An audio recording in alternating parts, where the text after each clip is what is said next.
এবারে বক্তব্য রাখবেন মুফতি সাইফুল ইসলাম, খতিব, তাকওয়া মসজিদ, ধানমন্ডি। আলহামদুলিল্লাহ, ওয়াসসালাতু ওয়াসসালামু আলা রাসূলিল্লাহ।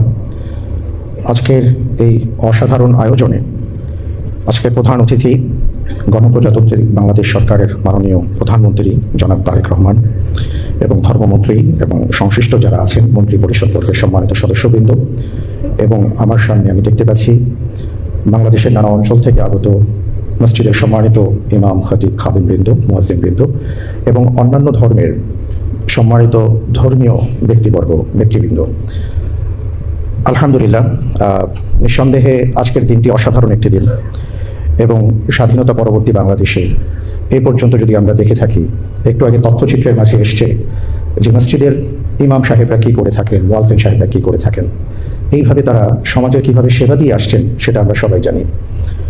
রাসূল সাল্লাল্লাহু আলাইহি ওয়াসাল্লাম মসজিদের ইমামদের যে দায়িত্ব দিয়েছেন, খতিবদের যে দায়িত্ব দিয়েছেন, সেখানে আমি দুটো কথা বলি। আমরা কি বলি আসলে? আমরা মসজিদের মেম্বার থেকে যে কথাগুলো বলি সেটা হলো ইন্নাল্লাযীনা আমানু ওয়া আমিলুস সালিহাত। পবিত্র কোরআন বলেছে, আমি যদি ভালো মুসলিম হতে চাই তাহলে আমাকে ভালো মানুষ হতে হবে। আমরা আমাদের মুসল্লি ভাইদেরকে, বোনদেরকে ভালো মানুষ হওয়ার ক্ষেত্রে উদ্বুদ্ধ করার চেষ্টা করি। দ্বিতীয় যে বিষয়টি সেটা হলো রাসূল সাল্লাল্লাহু আলাইহি ওয়াসাল্লাম পবিত্র কোরআনুল কারীমের আলোকে তিনি তার সাহাবায়ে কেরাম আজমাইনদেরকে নানা ধরনের নেতিবাচক আচরণ থেকে বাঁচার কথা বলতেন। আমরা আমাদের মুসল্লি ভাইদেরকে সেটাই বোঝানোর চেষ্টা করি, বলার চেষ্টা করি যে আমরা আমাদের আচার আচরণ যেন সুন্দর করি, আমরা যেন ভালো মানুষ হতে পারি, সেই কথাগুলি মূলত আমরা বলার চেষ্টা করি। এবং সমাজের সবচেয়ে নিরীহ শ্রেণীর মধ্যে যদি আমরা তাকাই তাহলে দেখব মসজিদের সম্মানিত ইমাম, মুয়াজ্জিন, খাদিমবৃন্দ। কিন্তু তাদের প্রতি এ পর্যন্ত সেভাবে কেউ দৃষ্টি দেননি। মাননীয় প্রধানমন্ত্রী, আপনি আপনার মায়ার পরশ মাখার সিদ্ধান্তে আপনি আমাদেরকে ভালোবাসা আপনার পক্ষ থেকে উপহার প্রদর্শন করছেন। এই জন্য আমরা আমাদের সম্মানিত ইমাম, খতিব, মুয়াজ্জিন, খাদিমবৃন্দের পক্ষ থেকে আপনাকে অনেক অনেক মোবারকবাদ জানাচ্ছি। পাশাপাশি একটা বিনীত নিবেদন করতে চাই, সেটা হলো বাংলাদেশের প্রেক্ষাপটে আমরা অনেক সময় দেখি মসজিদের মেম্বার থেকে যখন আমরা কোরআন এবং সুন্নাহর আলোকে নীতি নৈতিকতার কথা বলার চেষ্টা করি, অনেক সময় আমরা মেম্বার থেকে স্বাধীনভাবে কথা বলতে পারি না। এই ব্যাপারে মাননীয় প্রধানমন্ত্রী আপনার দৃষ্টি আকর্ষণ করতে চাই, আমাদের ইমাম সাহেবরা, খতিব সাহেবরা যেন স্বাধীনভাবে কথা বলতে পারেন, সে বিষয়ে মেহেরবানি করে যদি আপনি ব্যাপারটি দেখুন। এবং এখানে মাননীয় ধর্মমন্ত্রী আছেন, তারও আমি দৃষ্টি আকর্ষণ করছি।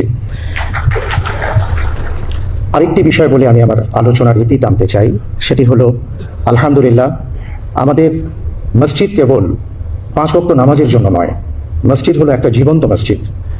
মসজিদে নববীর ইতিহাস যদি আমরা দেখি তাহলে দেখব মসজিদে নববী থেকে রাসূল সাল্লাল্লাহু আলাইহি ওয়াসাল্লাম অনেক কার্যক্রম হাতে নিয়েছেন।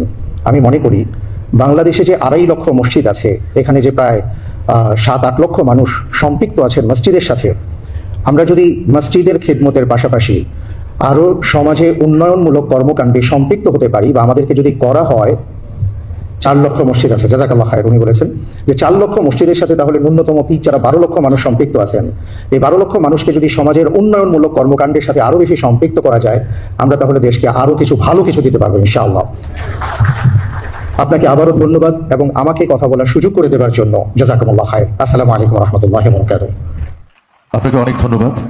তাকওয়া মসজিদের সম্মানিত খতিব মুফতি সাইফুল ইসলাম।